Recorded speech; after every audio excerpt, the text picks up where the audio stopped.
Guys, today on this Wednesday night, Kathryn will be here right away. We, oh man, we had a week this week. We had so many people, many men. Like this is the biggest amount of men that's ever hit the Facebook page, and men get angry. Men get upset. They're like, "Why the fuck is it always the man that has to fix this?" And a lot of guys are like, "You're a fucking simp." A lot of guys are pissed off. They're going through their resentment. I just want to address something really, really quickly. This came up as a question many times today with my story post, and it comes up a lot with the comments that I see. Guys, here's my beautiful wife. Welcome, Kathryn. Hello. Here's the thing. Our programs run independently because what Kathryn and I realized with our marriage is that it was always a push-pull. One was in. No matter how hard I was pushing to make things happen, if Kathryn was struggling, then she was pulling away. Okay. And so I just want to shed a little bit of light here. The social media that we have going on, it's pretty much me, okay? It's what I do. I like to be on camera. I like to speak, and I work You with don't like men. to speak. What? What? What? And I like to speak to men because I work with men. Now, Kathryn loves the camera, right? Photography, but not the Photography. I do yeah, love photography. but not the video camera. Hate it. So what I think it's really, really important. I think we need to get this message out there, guys. It might sound like I'm pandering to women. It might sound like women have no issues. That's not the case. Women come to Kathryn because she works with women. Okay. She just doesn't use social media the way that I do. And I think that this is really, really important to understand. In a relationship, if you haven't figured this out by now, there are two people. And the amount of men that are really hurting, really upset, and really, well, quite frankly, they're just bitching. I had an incredible conversation with a dude today who started out really antagonistic, really fighting me on my comments. And then he sent me a DM. He's from Scotland. We had the most incredible time. I'm not going to say his name. He asked to stay quiet, but man, have we had the voice messages back and forth and the ideas building with how we could really reach men who are in a tougher spot, who are feeling like it's not really fair, blah, blah, blah, blah. Listen, the point is, guys, I'm going to get you to own you. And Kathryn, I'm going to get you to own you if you're a woman. I don't have any tolerance for you blaming your husband. Yes, I want to hear your story eventually. If you want to tell your whole life story, I'll listen to part of it on our first call, but our first call is really short. If you want to go on and on and on and on about how your husband is to blame and everything he did wrong, you know what? You can preach to a different choir because I know that story. And the only time that it started to be fixed was when I started to own myself. And so I actually, sorry for interrupting you. no, I love I it. had a really great conversation with a lady this week that said, wait, so I have to own 100% of it? And I said, well, I believe that it's about 50-50, 60-40, 40-60-60-40 is really as innocent as you can be is 60% innocent unless you're in a severely abusive relationship. But even then, you're still going to have a part in how you can be better. I'm not blaming you for your own abuse, but you can still be a better person. But that's neither here nor there. But the point is, when we go into it, I want to know what you feel remorse for, what you could have done better, what you think. And if it's all my husband did this, I care. I do. I want to help you through that. But that is not going to get you moving forward. If I was still focusing on everything that he did wrong, and trust me, there's a lot, we wouldn't get forward. We wouldn't move forward. I focused on what I did wrong. And so he is targeting men and saying, these are the things that, or maybe not these are the things, but you need to fix you.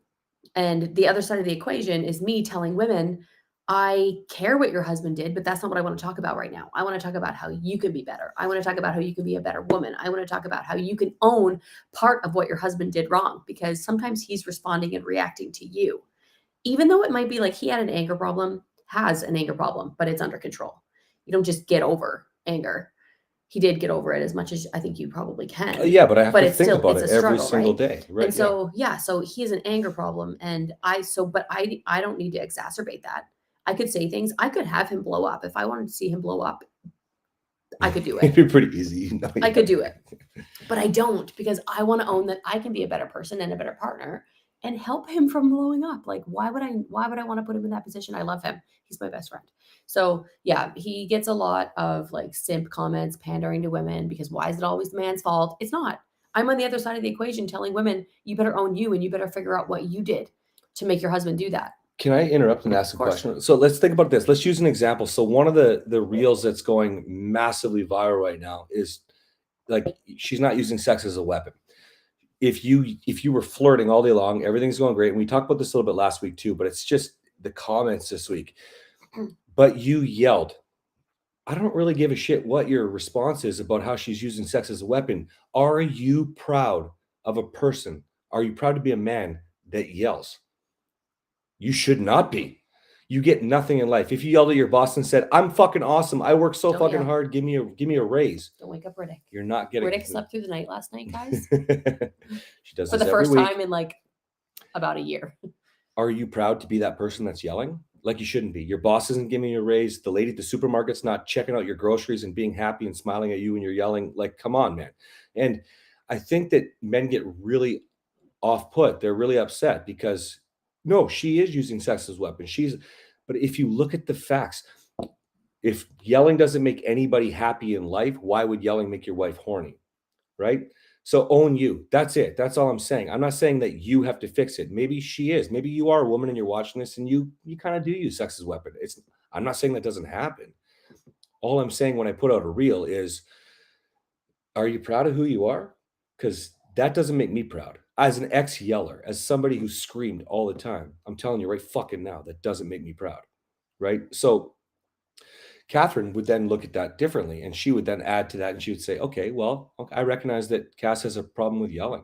Like, let's use this screaming. The kids scream. They've never seen us like literally scream, fight, come at each other, all that garbage. They've never seen it." And I used to say to Kathryn a couple of years ago, I'd be like, "I don't understand. I don't get it. If they have no example like I was shown, we're loving, we treat them well. Well, why?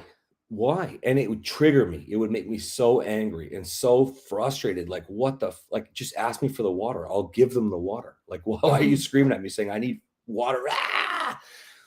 And Kathryn just recognized, she's like, okay, well, this just triggers him. Like, he's just so used to yelling for 37 years that now that he's working so hard to not yell, I need to love him through it. I need to lead with empathy. I need to make sure that I can remind him that that's not who I want to be if it starts to get under my skin or whatever. And I think that's the major difference. So when guys, if you're watching this right now, I'm really speaking to you. I am not telling you you're a piece of shit man. I'm not telling you that you do everything wrong. I'm simply saying to you, there are things that will be a struggle. There are things that you should not be proud of. And the things that I present in my reels are mostly mistakes that I've made. Am I putting all the blame on a man? No, but I have a partner who took the responsibility and took the blame on herself too, and showed up to meet me, helps me through some of my struggles, owns her own shit. There's lots of things that I would have to do the same for Kathryn with. Okay. And just a side note, we didn't show up at the same time. Yeah. We did not. That's right. You know, one of the reasons our programs work independently, guys, is that push pull that I talked about when we started today. There was a really long time. In fact, when Kathryn gets interviewed, almost always the question is, "What's your biggest regret?" And well, I don't know if it's almost always, but it comes up, and It came up once for sure. it really hit home for me because it resonates with me. Like, fuck, man, I worked so hard for so long. I wasn't yelling. And you remember I used to be like, "I'm not yelling," Yeah. literally yelling, "I'm not yelling," right? Because you're I trying. laugh now, but it was scary at the time. Not funny. And you're trying so hard to change your behavior, but I didn't know that I had to undo the years of training that I'd done to Kathryn. I'd reinforced in her brain that probably I'm just going to yell again, right? It doesn't matter how sweet I am. Do you remember when? So I have this whole thing in my course. I call it the toolbox. It's romance hacks, and I teach guys text message templates, how to give gifts in a different way, like the thought process. People will tell me I need to write a book on it, but it's like literally a one-page PDF. Like, it's simple shit. Romance has been something that always just jived with me. But do you remember when I used to be like, "What the fuck?" Like, I did 1,000 sticky notes all over the house one day, and she's like, Oh my gosh. Go ahead. Oh, do I remember that? So we had World War III, where like I'm talking some of the stuff that I've posted on social media times 100. So called me every last name you could think of. And by last name, I just mean every name you can think of. And then the next day, I come home to sticky notes about how wonderful I am. Like literally probably 1,000 sticky notes all over our house. And I was taken aback. I was just like, whoa, like last night was the worst night of my life. And Now, I'm thinking, I can't believe I'm married to this psychopath. let me interrupt for 1 second, then Yeah. I'll let you go. So everything, like, and I think it's really important. I teach guys how to do this, but the reason why I think you're beautiful, not just you're beautiful, not just simple, easy statements, but the reason why. Yeah, it Right? was like in depth. Like, I love you because this. Like, they were like, there were sticky notes that were like 10 sticky notes, and you're beautiful because blah, blah, blah. But I was like, so romance is in him, and it's natural for him. And how do I even articulate to the people that are watching this? It was real for him. For me, I couldn't accept it because it was the complete opposite of what had happened 18 hours earlier. Yeah, I And remember it was you were actually crying on the step, and I was just like, and I was angry. I was like, "How the fuck do you not see how much I love you?" Mhm. And she's crying. We had a at the time a down step into the living room, a sunken living room, and she's crying on the step, and she's like, How could you actually believe these things? You literally just shared with me all the things that I was doing wrong, everything that I am a fuck up for, everything that would like, why are you even with me?" Hours and hours and Yeah. hours of lecture. And who knows what I did wrong? It was probably one of the days that I forgot to take. Like, our relationship knows? was Yeah. that bad. Yeah. Guys. So when I post stuff on social media, like, I know it's bad, but you actually have no idea how bad it actually was. And so whatever we started fighting about, I actually heard him talk to someone on the phone today about some of our fights and how he said it was like she didn't want to have sex, and it was like I would scream at her till 3 o'clock in the morning. It wasn't because I didn't want to have sex. That was not it. It was, we never talked about the fact that I didn't want to have sex until years later. It was something as stupid as I forgot to take steak out of the love him. How could I not think of him? How could I not remember that I needed to take steak out because now I'm causing him problems and he has to barbecue a frozen steak? Like, And I'm I think talking. that's what men get lost in, right? You think you do such a great job. You think you are this great. Like the amount of comments from guys that are like, "Well, fuck, you try to work all day long." Mhm. What the fuck, man? Like at the end of the day, just because you worked all day long, if your wife wasn't there, you'd still have to pull your own steak out of the freezer. You still should have had to plan that so you could still cook it. And if it wasn't done, you'd still cook a frozen steak. That's And it. it was his insecurities. And so this is where the Mhm. fights would come from. You don't love me, you know? And I know a lot of women are gonna relate to this right now because there's a lot of men, it's coming out. There are a lot of men that are dealing with the same struggles that he did. Mhm. At one point I bought matching family t-shirts. I love that shit. You do. Yeah. Yeah. I bought matching family t-shirts, and somehow it was just from Old Navy this time. And I've done lots of different orders from lots of Oh, I different forgot about places. this story. Yeah, we were on our way to church one morning, and everybody had a matching shirt except for me.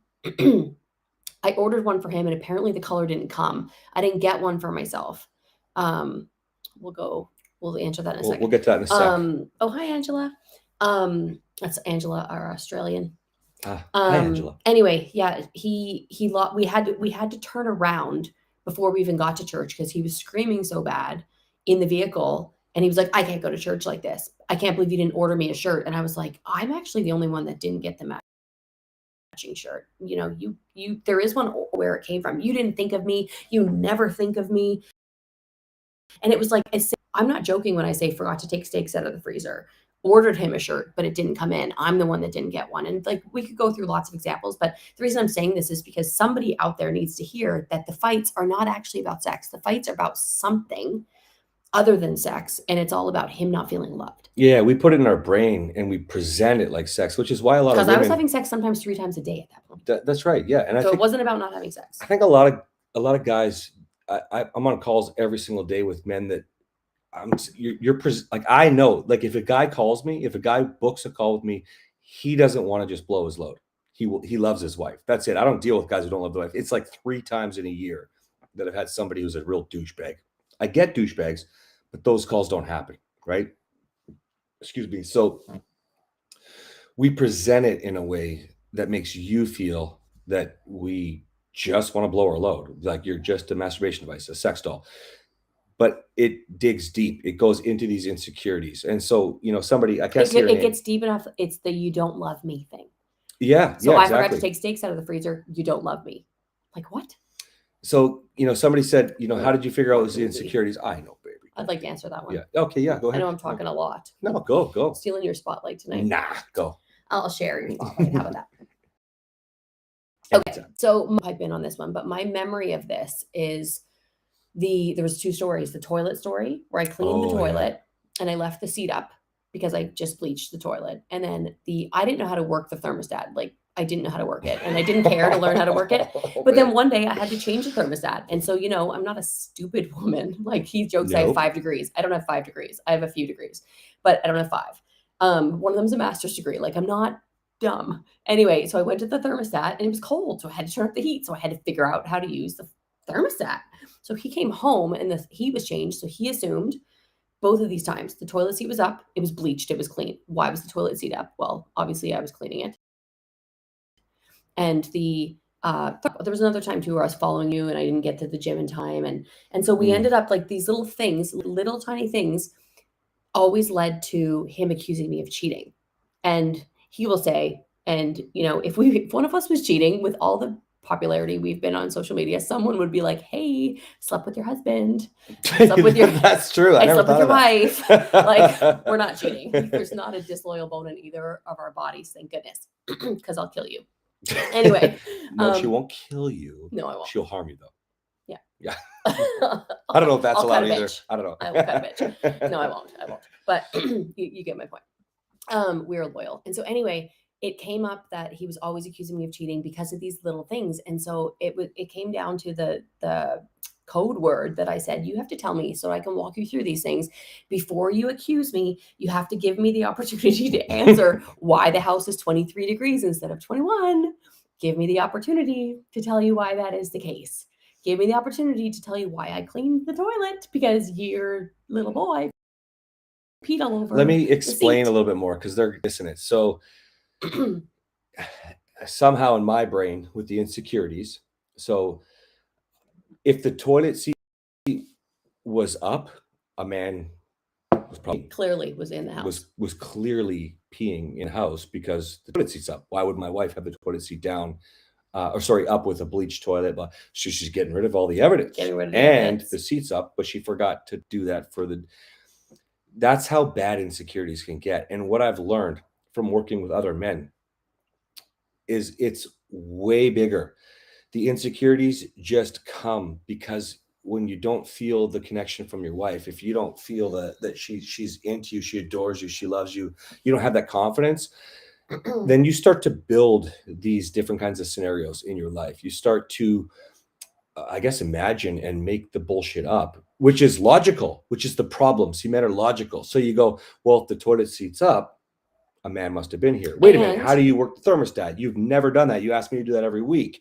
What the fuck? And you start to make it happen. Go. Yeah. And if you've heard me talk a lot about how people have narcissistic traits, but they're not narcissists. So because he still has narcissistic traits, which I have a lot of grace for, I work through things with him. And most of the time I don't even have to say anything. He just resolves things on his own. But if you have narcissistic traits and you're thinking black or white, then you make up your own story. Your reality is different than what reality is. And you believe your own story and you believe your own lies. So you say something enough times and all of a sudden that is reality. So if he thinks to himself, Kathryn doesn't know how to change the thermostat, there must have been a man here. In his reality, there was a man in the house. The toilet seat is up. As she cleaned it, she would have put the toilet seat down. There must have been a man in the house. They believe, and I'm saying they because there's a lot of people. They don't have to be a narcissist. He doesn't have to be a narcissist. Those narcissistic traits and the black and the white and the reality, that causes them to believe that story. And then when you try to tell them the real reality, I don't know if real reality is the right thing to say. It's kind of like doubling up on, you know what I mean? The real reality. People that correct your grammar should be on this one. I know. Yeah. Bring it on. Bring it on. Correct my grammar. Ooh, we got a good one. Anyway. Before we address that, do you remember the gum story? Oh yeah. Oh, so do I remember? We were driving and I had some gum. I wanted to spit it out. And I didn't want to spit it out at the car that was next to me. I just think that'd be rude. And so I had the gum. I took it out of my mouth. I had it in my hand, and I was just like, well, fuck. Thinking. Like, what do I'm thinking? Like, how do I'm Rolls down his window. what do I do? I can't throw it out the window. I'm gonna make some like I don't even like want my kids to walk on somebody's grass. It's their lawn. Like that's just the way I was raised. Is it a little bit harsh sometimes? Yeah, probably. My dad was a dick. But like the thing is, I had this gum and I did not want to throw it at the car. And Kathryn lovingly said, "Hey, can I take your gum for you?" What I heard in my brain was, "You're gross. You're disgusting. Why are you holding your gum? Give me that gum so I can get it out of your hand." It's And called. so you answered. How did you answer? I can't remember that part actually. Why the fuck would I want you to take my gum? Okay, so you see what I'm saying? It's called cognitive distortion. It's a thing. And I said, wait. And I said, well, I can see that you're wanting to throw it out, but there's no cars on my side. I just thought maybe I could throw it on my side. And he was like, you're trying to help me? And I was like, yeah. And I feel like that was game changing for us. So the reason why I bring that story up is because of the question, how did you know it was the insecurities? It wasn't one instance. But as Kathryn started with empathy to point out, like she was the one that told me you were abused by your parents. Like they did not love you the way you should have been loved. And I had no idea. He's like, no, I wasn't abused. Like because I wasn't beat physically with like, beating the crap out of you. I didn't think I was abused. But he was called names. He was sworn at. He was forced to lick a toilet. He was hit over the head with a shampoo bottle or a dish soap bottle or something. Yeah. Abusive. That's abusive. There was lots of terrible shit. But in my brain, because it wasn't the abuse that I knew, I thought that I wasn't. And so I also correlated my experiences, the relationships that I had, and which was everything in life, guys. This is growing up. This is dating. This is, do you have an anger problem? No, I'm good. I thought I had it under control. I asked that like right? week one of knowing each other. And I think it's a pretty common question. I mean, I hear this a lot, but I had no idea. And I think that a lot of people don't really understand. If you haven't had a good role model, if you haven't had a good example, I mean, the fact that I'm good with romance, what? I had no example with that. My grandparents maybe, but I saw them like 5 times in my life. You know what I mean? Like, so I think that just to address the question of the insecurities, what I think you need to understand is there's a lot of little things. Kathryn loved me through them. And then when we had the story, like the gum story, that was powerful for me. When I realized, I was like, wait a minute, you're trying to help me? That's when I clicked and I was like, okay, wait a minute. I could take help and actually do something. And I had a client when I owned the gym, I was about 25, I think. And he was like, dude, if somebody wants to help you, fucking take it. And I'll never forget that. Kathryn references that all the time. Yeah, you mentioned it the other day. I heard you on the phone. Like, the thing is, when it's your spouse and they want to help you, I think this is a major problem, which is something that I want to talk about before we end today. But let's address some of these comments. But, you guys want to communicate with your partner, but most of you have developed the skills to not communicate with your partner. Defensiveness, contempt, stonewalling, criticism. You're not even in a position to communicate with your partner, but everybody tells you you have to communicate. That's how you get through things. But you don't have the skills. You don't know how. You don't know how. So you're sitting there getting nowhere and making things worse until you blow up and it's really bad, i.e. the gum story isn't clicking because you are focused on all the skills you have to protect yourself and not be with a partner. And I think that this is really valuable. I want to talk about this more. Some of these questions here. So how do we go read this one? Can we scroll down there? No, I don't think there is a way Facebook user. to The penny scroll. dropped for me last year and I've changed heaps since, and we can't get to that comment. Yeah, unfortunately we can't. So whoever Facebook user is, the very first one that you typed didn't come up. And then the second one, I'm assuming it's the same Facebook user. And then it comes out as defensiveness on your part. Your perspective is not the same as his, but he knows what you were thinking. Quote, oh yeah, I know what you're thinking. I get it. Ooh, yes, can resonate. My husband was brought up in an abusive family and doesn't think he has anger problems. I had a loving family, but they always worked. So I think I feel neglected maybe. Okay, so Facebook user. We have this. We have somebody spamming us right now. Spamming. Oh, Megan. Thank you, Megan. Favorite live yet. Megan, I hope that you're in the bath with your bottle of wine right now. She had a lovely neighbor that she asked for help with the kids because Megan's in a precarious situation and was desperate for childcare. And the lady sent her home with a bottle of wine. Nice. Which is really, really sweet. Megan has 2 children under 2. So, so Facebook user, whoever that is, if you can plug, copy and paste your message again, if possible. I don't know if you can see it or if you can type it out again. So sorry, we talk a lot, so we missed it. But yeah, unfortunately, this doesn't let us scroll. We're still figuring out the better platform. But I can tell you this. So he probably doesn't think he has an anger problem. Oh, that's a great idea. Yeah, I'll go see. Fucking brilliant. Oh, thanks. He This probably is a doesn't rough- think he has an anger problem. When people are asked, do I have an anger problem? Nobody wants to admit they have an anger problem. I actually didn't You think I had actually an anger didn't think you problem at had all. one. I had done so much work with anger by the time I met Kathryn, but in my mind, I thought it was everybody else, right? Everybody else I was in a relationship with. But this isn't just dating. This is somebody I spoke with at work, business partners, whatever. And a client that I didn't get along with at the gym, I blamed them and thought that they were the problem. I wouldn't have an anger problem if it wasn't for you. Excuse me. So in that case, I think you need to understand this is the connection that I had to make. It wasn't until I realized what it was like to not fight for a few days. It was 3 days of not fighting all the time where I realized, perfect, honey. I realized that, oh, wait a minute, life could be better than fighting every day. And from there, I started to make some changes. So if you want your partner to feel that, then you take the approach like both of us do. You love your partner through it. Kathryn says, lead with empathy. I say, love your partner through it. Love her through it. Okay. Doesn't really matter how you want to call it. The point is, when you start to show up that way, you are proud of who you are. You are consistent with everything that you do, i.e., they can scream their freaking brains out. Are you going to respond in a way that you're not proud of? That's it. Is it appropriate? No, you shouldn't be screamed at. We're not talking about staying in a relationship where you're going to get screamed at for the rest of your life. What we're talking about is if you can expect that the fact that your partner has this issue that needs to be addressed and you can love them through it, i.e., be a little patient. This is a blip in time. And my guys, I call them marriage lords, my men who are in my group, they reference this blip in time like you wouldn't believe. Because the moment you can wrap your head around decades of happiness over a few days, weeks, months of compare it.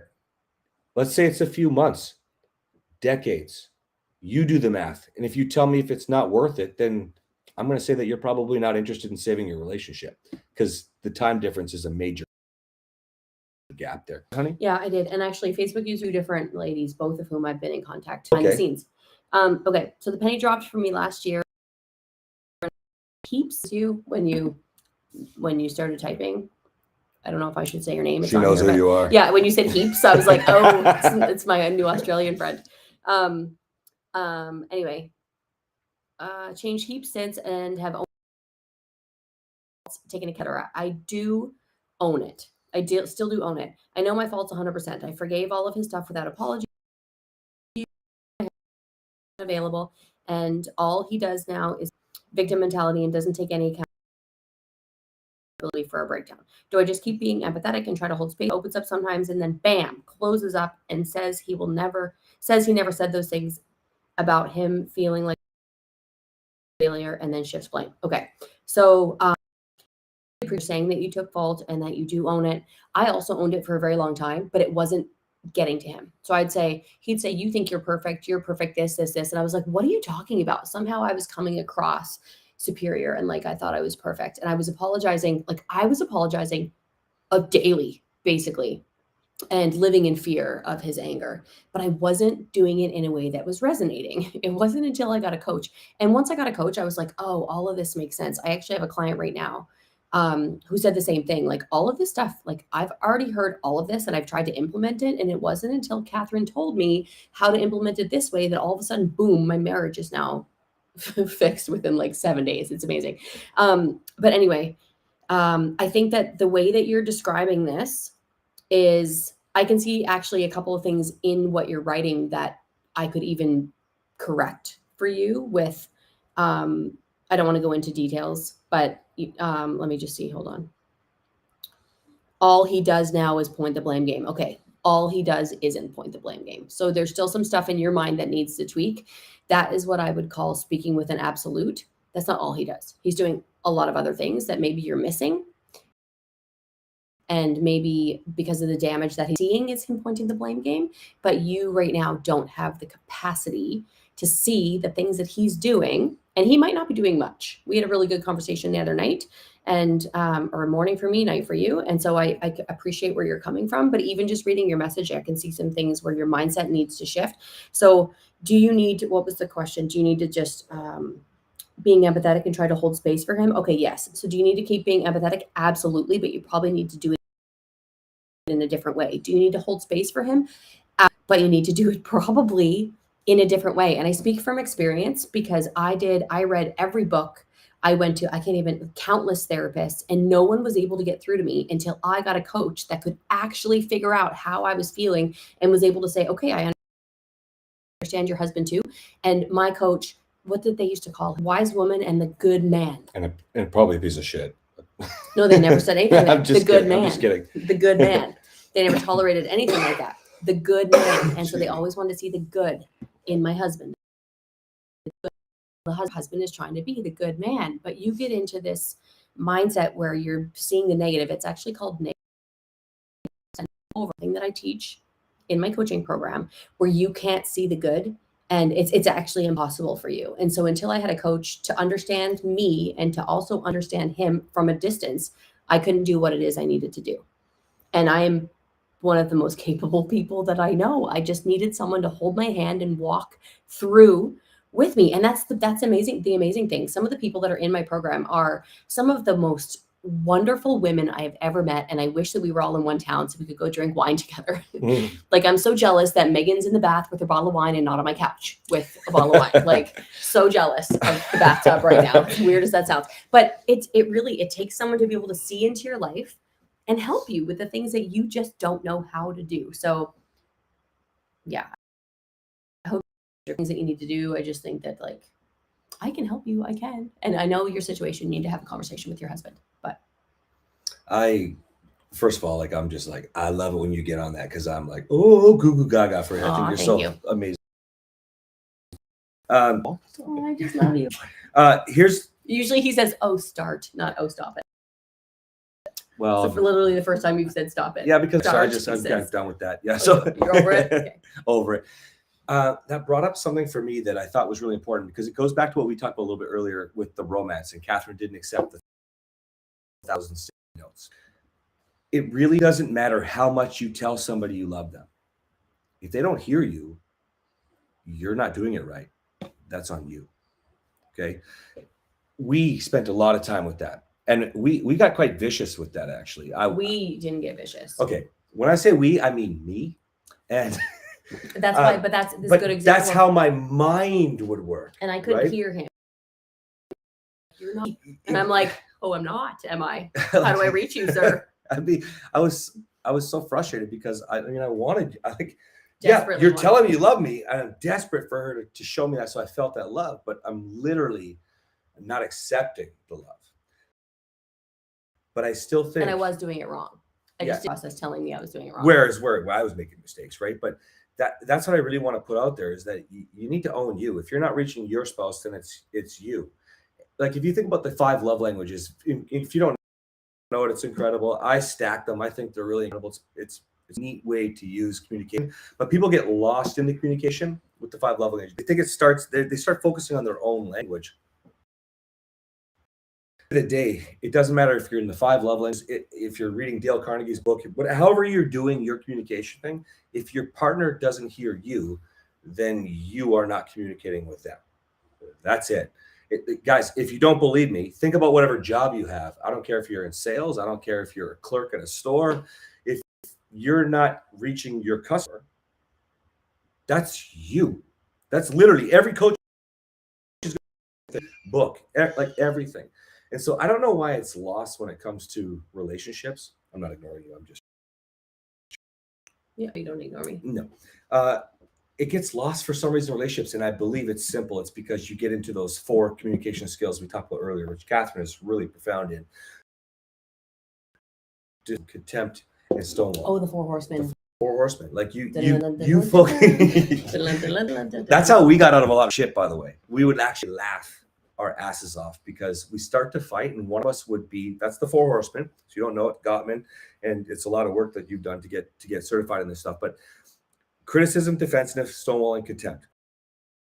Okay. Contempt is the biggest indicator of divorce. And by the way, you don't like what your spouse has to say, so you start to get defensive. I call it guilt. I say, when you make your spouse feel guilty, then they get defensive, and what happens when you're defensive is the rest. That's my take on it. Kathryn has a bit of a different approach, but at the end of the day, if you continue to build on those skills, then those skills make sure that you don't communicate what you actually want. So this brings up, somebody asked today, let me just pull up my phone. I believe it was something like, how do I keep doing everything I need to do, except for I'm doing everything, he's not doing what he needs to do. Hold on, let me pull up. Sorry, thank you. I need the reminder every week. As you know, guys, I get excited. I saved it If as we a didn't have a picture. baby sleeping, I wouldn't care. We'll just Yeah. So should I quit meeting his needs if mine, like she's communicated her needs, but they're not getting met? Well, this is what I'm talking about right now. Focused on communicating in a way that your partner doesn't understand. You're just literally projecting, you're a fuck up. You're not doing anything because I'm telling you what I need. And now you're worried about your needs. This is a much bigger question that's individual, because I don't know if you're talking about sex. I don't know if you're having fun. I don't know if you're talking about what are the needs you're communication. talking about? I have no idea. We don't know. So we can't really answer that question. But based off what we're talking about right now, literally you are so focused on meeting your needs and communicating that you can never get what you want if all you care about is your own needs. Guys, it doesn't matter if you're talking about marriage. It doesn't matter if you're talking about your job. It doesn't matter if you're like, if you compliment your neighbor, if you shovel your neighbor's sidewalk, this is a reference I use in my course. If you're mowing your neighbor's lawn, are you waiting for her to bake you some cookies? Like, Nanny Susie isn't doing that shit. She's literally doing that because you cared, not because you wanted the cookies. Why would your wife give you her cookie? Like, what? Wrap your head around the fact that this is going to sound weird, but you can expect a lot more in return in your life if you expect a lot less from everybody else. This is not news.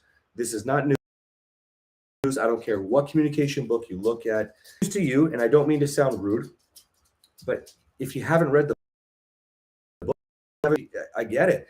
You want something in return, but you should never even expect a compliment in return or a thank you when you're complimenting somebody else. That's not how it works in life. Marriage is, and this might be an unpopular opinion, but it's death to self. You are laying down your life for your marriage. And while it's important, self-care is important, and I am the first taking care of yourself, because you can't, the oxygen mask analogy, you can't take care of your kids, you can't take care of your husband if you're not taking care of yourself. However, your needs are not most important anymore. And I only speak to women, so I'm speaking to women right now. I'm mostly just in defense of my husband. That's the one time that I do still get defensive if it's about you.